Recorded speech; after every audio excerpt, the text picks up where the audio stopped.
मैं शिवम स्वागत करता हूं आपका सिविल सारथी में। आज हम नॉर्थ अमेरिका का तीसरा पार्ट लेकर आए हैं, जिसमें हम नॉर्थ अमेरिका से संबंधित महत्वपूर्ण झीलों और नदियों के बारे में जानेंगे। सबसे पहले हम नॉर्थ अमेरिका की महत्वपूर्ण झीलों के बारे में जानते हैं। तो आइए चलते हैं कनाडा में। कनाडा में 5 महत्वपूर्ण झीलें हैं, जिन्हें आप Great Bear Lake, Great Slave Lake, Athabasca, Reindeer और विनिपेग के नाम से जानते हैं। आप जानते हैं ग्रेट जो बियर लेक है, ग्रेट बियर लेक से आर्कटिक वृत्त होकर गुजरता है। तो हम इसको यहाँ देखते हैं, आर्कटिक वृत्त होकर गुजरता है। यही इस झील की सबसे महत्वपूर्ण विशेषता है, यही परीक्षा में पूछा जाता है। दूसरी झील जो है great Slave lake. Great slave जो है यहाँ का जो तटीय क्षेत्र, जो राजधानी है yellow knife, north west territory में आता है ये, और इसकी राजधानी येलो नाइफ है जो इसके तट पर स्थित है। येलो नाइफ पहले सोने के खनन के लिए विख्यात था, आज इसकी दूसरी विशेषता हो गई है। तीसरी झील जो है अथाबास्का, इसका जो तटीय क्षेत्र है यूरेनियम और सेल ऑयल और गैस के लिए विख्यात है। चौथी झील रेनडियर है। आप इस क्रम में याद रखिएगा, Great Bear, Great Slave, Athabasca, Reindeer और विनिपेग। विनिपेग झील है, मैनीटोबा प्रांत है। आप ये शहर देखिए विनिपेग। यहाँ विश्व की सबसे बड़ी गेहूं की मंडी पाई जाती है, जो इसी के लिए विख्यात है। तो आप ग्रेट बियर, जहाँ से आर्कटिक वृत्त गुजरता है, ग्रेट स्लेव, येलो नाइफ इसके तट पर स्थित है, जो नॉर्थ वेस्ट टेरिटरी की राजधानी है। तीसरा जो है अथाबास्का, इसके तट पर यूरेनियम, सेल ऑयल और गैस पाया जाता है। चौथी झील जो है रेनडियर, इसके बारे में आप गूगल सर्च कीजिएगा। चौथी झील विनिपेग है, जो मैनीटोबा प्रांत की राजधानी के तट, मतलब मैनीटोबा प्रांत की राजधानी विनिपेग इसके तट पर अवस्थित है, और इस झील का नाम ही विनिपेग है। यह गेहूं की सबसे बड़ी मंडी के लिए प्रसिद्ध है। आइए चलते हैं सबसे महत्वपूर्ण ग्रेट लेक्स पर, जो कि यूएसए कनाडा का बॉर्डर बनाती हैं। एक झील इसमें जो है मिशिगन, जो पूर्णतः यूएसए में पाई जाती है। इसे हम देखते हैं, यह है सुपीरियर। आप देखते चलिएगा, सुपीरियर, यह है मिशिगन, यह है हमारी ह्यूरॉन झील, यह हमारी एरी, और ये है हमारी ओंटेरियो। सुपीरियर, मिशिगन, ह्यूरॉन, एरी, ओंटेरियो, यही है इसका पश्चिम से पूर्व का क्रम। आपसे पूर्व से पश्चिम पूछे तो आप उल्टा कर दीजिएगा, ओंटेरियो, एरी, ह्यूरॉन, मिशिगन, सुपीरियर। सुपीरियर झील के बारे में सबसे महत्वपूर्ण विशेषता क्या है? सुपीरियर जो है, सुपीरियर झील दुनिया की दूसरी सबसे बड़ी झील है। अगर इसको क्रम से देखा जाए, सबसे पहले कैस्पियन सागर है, दूसरी सुपीरियर झील दुनिया की सबसे बड़ी मीठे पानी की झील है। इसकी जो झील के संबंध में विशेषता हो गई। इसके बाद हम देखते हैं, इसके तट पर एक शहर है डुलुथ। डुलुथ शहर जो है लौह इस्पात उद्योग के लिए विख्यात है, आयरन इंडस्ट्री। इसको आप याद रखिएगा, डुलुथ काफ़ी महत्वपूर्ण इसकी विशेषता है। अब हम आगे चलेंगे तो सुपीरियर झील से ह्यूरॉन झील को जोड़ता कौन है? यहाँ सू कैनाल है, एक नहर बनाई गई है सू कैनाल से। यहाँ पर एक आपको दिख रहा होगा सडबरी, कनाडा में है ये सडबरी। सडबरी विख्यात किसके लिए है? यहाँ पर निकेल खनन होता है, निकेल का, उसके साथ साथ कॉपर और आपको प्लेटिनम भी मिलेगा। प्लेटिनम इसके लिए विख्यात है। इस झील से इनका व्यापार होता है, इन खनिजों का। हम ह्यूरॉन झील पहुँचे, ह्यूरॉन झील से हम निकलकर पहुँचे मिशिगन झील। यहाँ पर हमें गेरी और शिकागो मिला। यहाँ पर आप नोट कर सकते हैं, गेरी है, गेरी एक शहर है, उसके पास में तट पर है शिकागो। शिकागो में ही स्वामी विवेकानंद ने भाषण दिया था 1893 में। तो आप शिकागो जो है, आप किसके लिए विख्यात है आज के समय में? तो आप देखिए, शिकागो जो है यूएसए का जो है परिवहन फोकस केंद्र है। यह यूएसए का तीसरा सर्वाधिक जनसंख्या वाला शहर भी है। ये इसकी कुछ महत्वपूर्ण विशेषताएं। इसके साथ साथ गेरी और शिकागो जो है लौह इस्पात और आयरन जो है भारी इंजीनियरिंग उद्योग के लिए विख्यात है। इसके बाद शिकागो और मिलवाकी, आपको 2 सिटी दिख रही हैं। शिकागो और मिलवाकी के बीच जो है, यहाँ पर कृषि से संबंधित उपकरणों का निर्माण होता है। इसे हम यूएसए का एग्रीकल्चर इम्प्लीमेंट बेल्ट बोलते हैं। एग्रीकल्चर इम्प्लीमेंट बेल्ट, यहाँ पर कृषि से संबंधित उपकरणों का निर्माण होता है। इसके आगे हम चले, आप एक चीज़ नोटिस कर सकते हैं कि इस क्षेत्र में आयरन इंडस्ट्री बहुत विकसित है। लौह इस्पात उद्योग और भारी इंजीनियरिंग उद्योग का विकास हुआ है। तो विकास क्यों हुआ है? तो आपको ये दिख रहा होगा पेंसिल्वेनिया और पिट्सबर्ग। यहाँ पिट्सबर्ग है, इसके पास में ही पेंसिल्वेनिया है। पेंसिल्वेनिया में कोयला मिलता है, उसके अलावा इस झील के तटीय क्षेत्र में आपको मेसा भी सॉरी सॉरी आपको यहाँ मेसाबी रेंज मिलेगी। मेसाबी रेंज आयरन ओर के लिए विख्यात है। मेसाबी रेंज दोस्तों आपको क्या मिला? Mesabi range. यहाँ हो गया आयरन ओर और यहाँ होगा पेंसिल्वेनिया में कोयला। तो इन दोनों को के बीच मध्य क्षेत्र में जो है लौह इस्पात उद्योग का विकास हुआ है, क्योंकि इस उद्योग की विशेषता यही है कि कच्चा माल जहाँ होता है वहीं ये उद्योग विकसित हो जाता है। उसके बाद हम चलते हैं हिरोन झील। हिरोन झील में आपने देखा सडबरी। उसके बाद हम निकल के पहुँचे एरी झील। तो एरी झील पहुँचे तो हमें डेट्रॉइट शहर मिला। डेट्रॉइट जो है ऑटोमोबाइल इंडस्ट्री के लिए बहुत विख्यात है।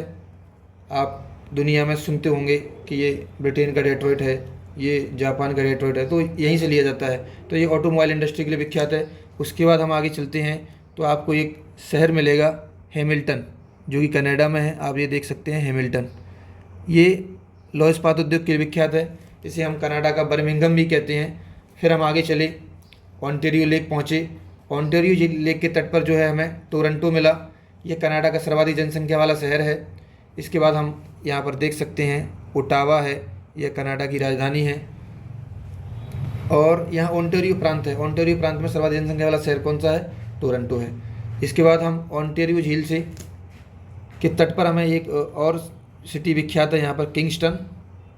आप नोट कर लीजिए, कनाडा में है ये किंगस्टन। ये लोकोमोटिव इंडस्ट्री के लिए विख्यात है। उसके बाद हम आगे देखते हैं, हमें यहाँ से ओंटारियो लेक से एक नदी निकलती है, सेंट लॉरेंस नदी। सेंट लॉरेंस की खाड़ी हमने देखी थी, इसमें इसका निकास होता है। ये उत्तरी अटलांटिक महासागर में पड़ता है। इसी नदी के तट पर जो है मॉन्ट्रियल मिलता है हमें और क्यूबेक मिलता है। मॉन्ट्रियल के बारे में क्या विशेषता थी, ये आपने पढ़ा होगा। ओजोन परत के संरक्षण के लिए जो 1987 में जो एक सम्मेलन हुआ था, इसी झील के तट पर जो है मॉन्ट्रियल बसा हुआ है, यहाँ हुआ था। उसके बाद हमने क्यूबेक देखा। यहाँ पर जो है एक विशेषता है, इसे कनाडा की फ्रेंच सिटी भी कहते हैं। यहाँ पर ये प्राचीन नगर है। यहाँ पर फ्रांसीसी लोगों की संख्या काफ़ी अधिक थी एक समय में, इसलिए कनाडा की इसे फ्रेंच सिटी भी कहते हैं। ये हमने देखा कनाडा और यूएसए की महत्वपूर्ण झीलें। यूएसए की एक महत्वपूर्ण झील और है, आपने देखिए सॉल्ट लेक जो है, ये उटाह प्रांत में मिलती है। आप देखिएगा उटाह प्रांत। काफ़ी परीक्षाएं पूछी जाती है कि यूएसए की एक खारे पानी की महत्वपूर्ण झील कौन सी है, तो सॉल्ट लेक जो है यहाँ पाई जाती है। ये कुछ महत्वपूर्ण झीलों के बारे में जानकारी थी।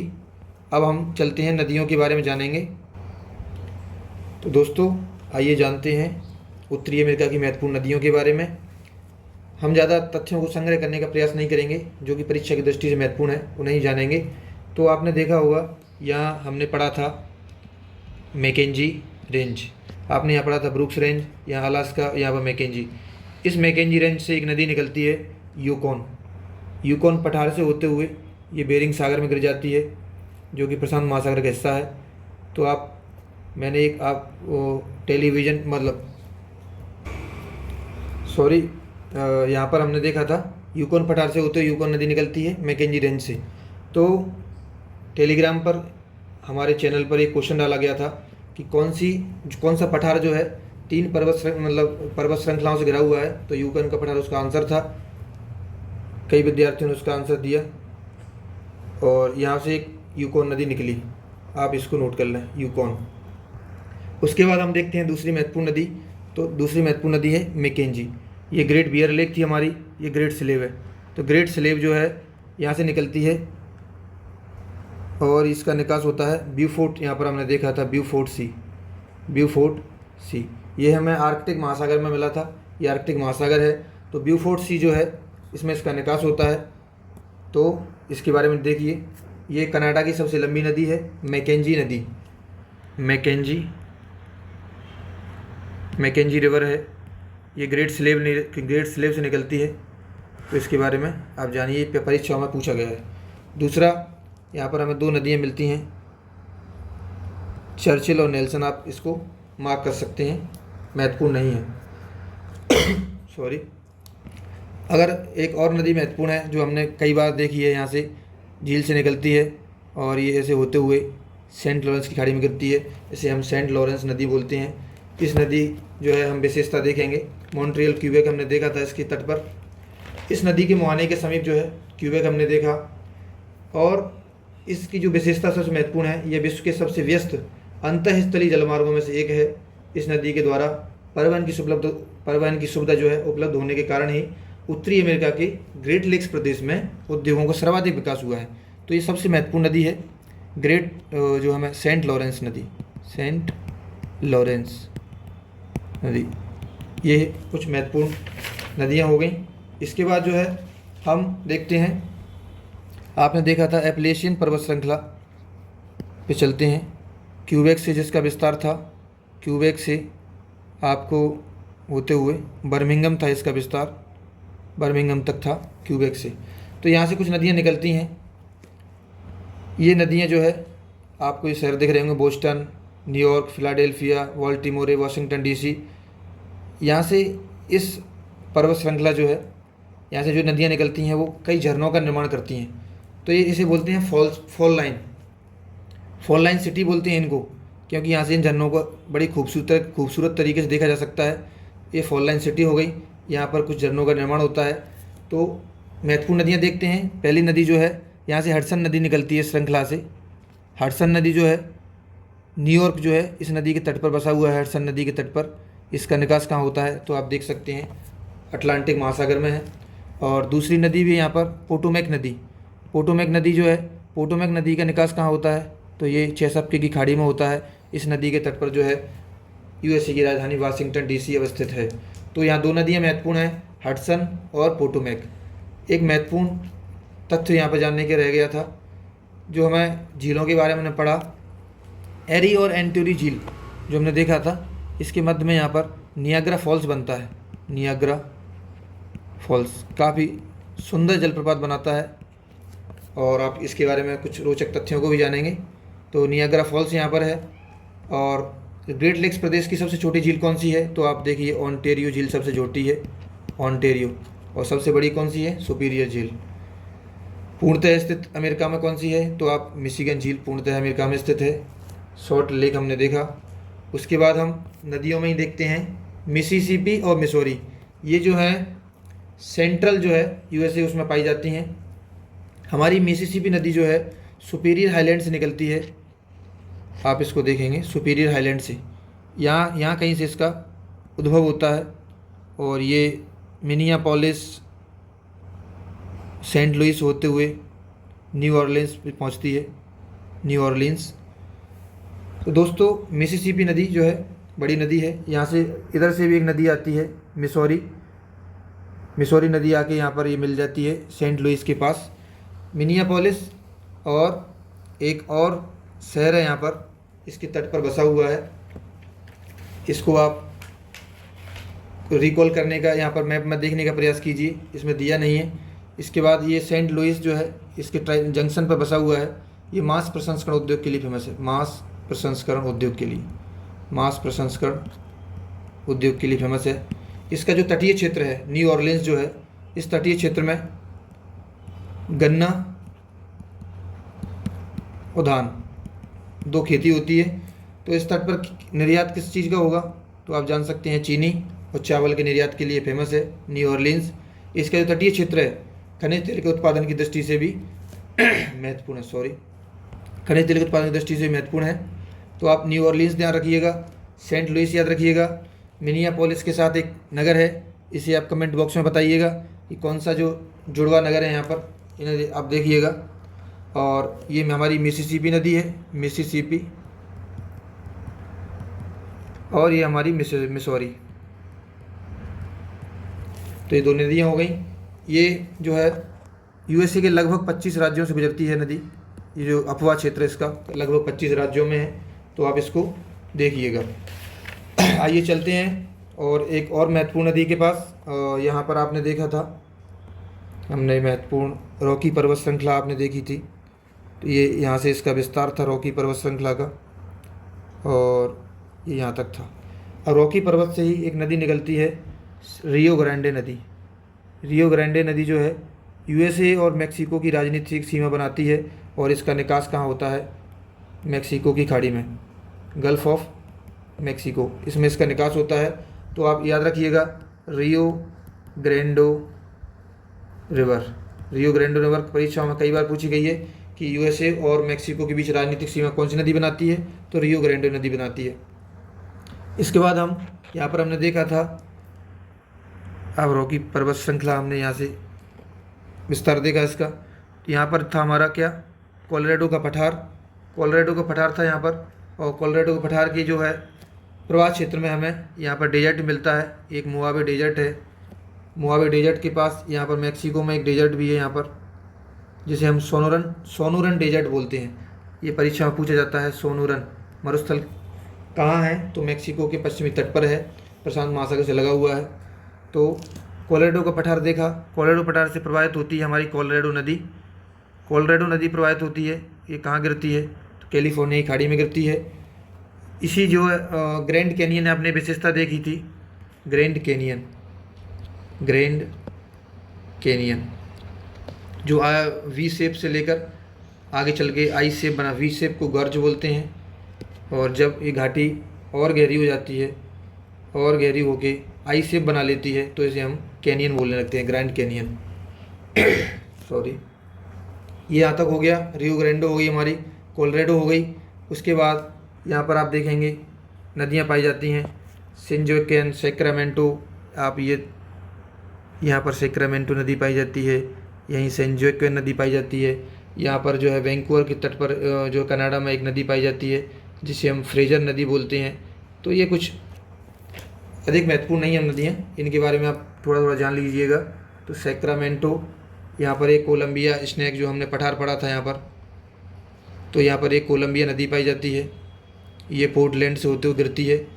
तो इसके बारे में देखिएगा, यहाँ पर एक छोटी सी नदी इसमें मिलती है, सहायक नदी इसकी, स्नैक नदी। तो इसके बारे में ये इतना ही महत्वपूर्ण है। इसके अलावा जो ये क्षेत्र है आपको सैन फ्रांसिस्को दिख रहा है, और ये आपका जो क्षेत्र है ये 45 डिग्री के आसपास आपको मिलेगा। ये भूमध्य सागरीय जलवायु वाला क्षेत्र है। यहाँ पर खट्टे रसदार फलों की खेती होती है, खट्टे रसदार फलों की खेती होती है। भूमध्य सागरीय जलवायु विशेषता क्या है, तो ये शीत ऋतु में यहाँ वर्षा होती है, शीत ऋतु में वर्षा, और ग्रीष्म ऋतु में शुष्क। ये इसकी कुछ महत्वपूर्ण विशेषता होती है। यही नदियाँ महत्वपूर्ण है। आइए एक बार फिर से जानते हैं। तो सबसे पहले हमने पढ़ी यूकोन नदी। यूकोन नदी आपने कहाँ देखी, तो ब्रुक्स, अलास्का और मैकेंजी, इन तीनों के बीच में यूकोन पठार से होती प्रवाहित होती है, जो मैकेंजी रेंज से निकलती है। और इसका निकास कहाँ होता है, बेरिंग सागर, बेरिंग सी में, प्रशांत महासागर में है। इसके बाद हमने दूसरी नदी पढ़ी, तो हमने दूसरी नदी पढ़ी ग्रेट स्लेव से जो निकलती है मैकेंजी नदी गिरती कहाँ है, तो ब्यूफोर्ट सी में, आर्कटिक महासागर में। तीसरी हमने पढ़ा नदी जो है महत्वपूर्ण, कनाडा की 2 नदियाँ और गौड़ नदियाँ थीं, तो हमने चर्चिल और नेल्सन भी देखा। उसके बाद हम चले थे सेंट लॉरेंस नदी देखी हमने, जो सबसे व्यस्त अंतःस्थलीय जलमार्ग बनाती है। चौथी हमने जो नदी पढ़ी थी यहाँ हडसन, जिसके तट पर जो है बसा हुआ था न्यूयॉर्क। पांचवी नदी जो पड़ी थी पोटोमैक, जिस पर वाशिंगटन डीसी बसा हुआ है। यहाँ हमने फॉल लाइन्स भी देखा, नियाग्रा फॉल्स भी देखा यहाँ पर। तो ये कुछ महत्वपूर्ण था। उसके बाद हमने देखा मिसिसिपी और मिसौरी, ये डेल्टा बनाती है, ये 25 राज्यों से अपवाहित होती है। और मिसौरी और मिसिसिपी इस क्षेत्र में जो है बड़े पैमाने पर गेहूं की खेती की जाती है, तो इसे हम गेहूं की टोकरी के नाम से भी ऐसे जानते हैं। ये सेंट लुइस के पास मिसौरी मिसिसिपी से मिलती है, इसकी सबसे बड़ी सहायक नदी है। यहाँ पर मांस प्रसंस्करण उद्योग का विकास हुआ है। सेंट लुइस से हम आगे निकले तो न्यू ऑरलीन्स मिला हमें। न्यू ऑरलीन्स जो है गन्ना और धान यहाँ खेती होती थी, तो यहाँ पर चीनी और चावल के निर्यात की दृष्टि से बंदरगाह महत्वपूर्ण है। यहाँ पर खनिज तेल का उत्पादन और भंडारण भी है, तो इस गल्फ ऑफ मेक्सिको में इसका निकास होता है। इसके बाद हमने पढ़ा था रियो ग्रैंडो, जो कि यूएसए और मेक्सिको की सीमा बना रहा था, तो रियो ग्रैंडो भी पढ़ा था हमने। आपने रॉकी पर्वत से निकलते हुए उसको देखा था। उसके बाद हमने कोलोराडो नदी पढ़ा। कोलोराडो नदी कोलोराडो पठार से होते हुए कैलिफोर्निया की खाड़ी में गिरती है। कोलोराडो नदी पर हमने मोआवे डेजर्ट भी देखा, ग्रैंड कैनियन देखा। यहीं पर आपने देखा था मृत घाटी, जो सबसे नीचा और सबसे गर्म स्थान था। आपने सियरा नेवादा भी देखा, जो एक ब्लॉक पर्वत था यहाँ का। आप यहाँ देखिए लास वेगास है, इसको हम हटा देते हैं। लास वेगास आपने देखा, लास वेगास जो है हॉलीवुड इंडस्ट्री के लिए विख्यात है। लॉस एंजलिस जो है वायुयान उद्योग के लिए विख्यात है। सैन डिएगो जो है जलयान उद्योग के लिए विख्यात है। आप इस तरह से कुछ सिटी को मार्क कर सकते हैं। हमारी नदियाँ हो गई हैं, उसके बाद हम थोड़ा सिटी के बारे में भी जानेंगे जो उसके बारे में कुछ महत्वपूर्ण है। जैसे आप बोस्टन देखेंगे, यहाँ पर बोस्टन जो शहर है, बोस्टन जो है जलयान उद्योग के लिए महत्वपूर्ण है और वस्त्र उद्योग के लिए महत्वपूर्ण है। न्यूयॉर्क जो है हमारा, ये यहाँ पर बड़ी बड़ी इमारतें पाई जाती हैं, तो इसके सिटी ऑफ स्काई स्क्रैपर भी कहते हैं। न्यूयॉर्क जो है रेडीमेड वस्त्र उद्योग के लिए फेमस है, रेडीमेड वस्त्र उद्योग के लिए फेमस है। उसके अलावा न्यूयॉर्क में जो परंपरागत उद्योग जो है प्रकाशन और छपाई उद्योग है। उसके बाद दूसरा हम देखते हैं फिलाडेल्फिया देखते हैं, तो यहाँ खनन उद्योग के लिए महत्वपूर्ण है, पेट्रोलियम भंडारण पाए जाते हैं। उसके बाद हम बाल्टीमोरे, वाशिंगटन डीसी, ये राजधानी थी, आपने देखा था। उसके बाद आप महत्वपूर्ण यहाँ पर देख सकते हैं सैन डिएगो देखा हमने जलयान उद्योग के लिए। लॉस एंजलिस देखा वायुयान उद्योग के लिए, क्योंकि यहाँ वातावरण साफ रहता है। लास वेगास हॉलीवुड इंडस्ट्री के लिए। सैन फ्रांसिस्को खाद्य प्रसंस्करण उद्योग के लिए विख्यात है, यहाँ रसदार फलों की खेती होती है। उसके बाद हमने यहाँ पर पोर्टलैंड, ये भी, और सिएटल, इसके बारे में आप गूगल सर्च कीजिएगा। और वैंकूवर, ये आपने पढ़ा था, यहाँ जॉन डी फ्यूगा जल संधि थी, यहाँ पर फ्रेजर नदी का निकास हो रहा था। तो ये कुछ महत्वपूर्ण। और जो है वैंकूवर जो है कनाडियन पैसिफिक रेलवे जो है कनाडियन नेशनल रेलवे का पश्चिमी जंक्शन भी है। तो यहाँ से एक रेलवे जाती है जो इसको अटलांटिक महासागर से कनेक्ट करती है। तो आप इस रेलवे को देखिएगा, ये कहाँ से कहाँ तक जाती है, इसका विस्तार कैसे होता है, कौन कौन सिटीज़ पर बसी हुई हैं। तो ये कुछ महत्वपूर्ण विशेषताएं थीं। आप कनाडा के जो उत्तरी क्षेत्र है, जहाँ ये हमेशा बर्फ़ से ढका रहता है, यहाँ एक एस्किमो जनजाति पाएंगे जो बर्फ़ के घर बनाकर रहती है, एस्किमो ट्राइब। इन घरों को क्या बोलते हैं? इग्लू बोलते हैं हम, इग्लू। अगले पार्ट में और आगे जैसे जैसे हम चलते जाएंगे, नॉर्थ अमेरिका पर एक संपूर्ण वीडियो और पूरे यहाँ की ट्राइब जानेंगे हम महत्वपूर्ण। उसके अलावा और जो विशेषता होंगी विविध में आएगा जो है, उसके बारे में हम जानेंगे। आप इसकी PDF लेने के लिए और इससे संबंधित और तथ्यों को जानने के लिए हमारे टेलीग्राम चैनल से जुड़ सकते हैं। हमारा टेलीग्राम चैनल है, इसके वीडियो की लिंक में दिया जाएगा, @सिविल सारथी। हमने कुछ महत्वपूर्ण चीज़ें पढ़ी, इसके अलावा जो भी महत्वपूर्ण होगा वो आपको अपडेटेड दिया जाएगा। तो इसी साथ हम वीडियो का अंत करते हैं, और आप वीडियो को लाइक कीजिएगा, सब्सक्राइब कीजिए और हमारे चैनल से जुड़िए। धन्यवाद।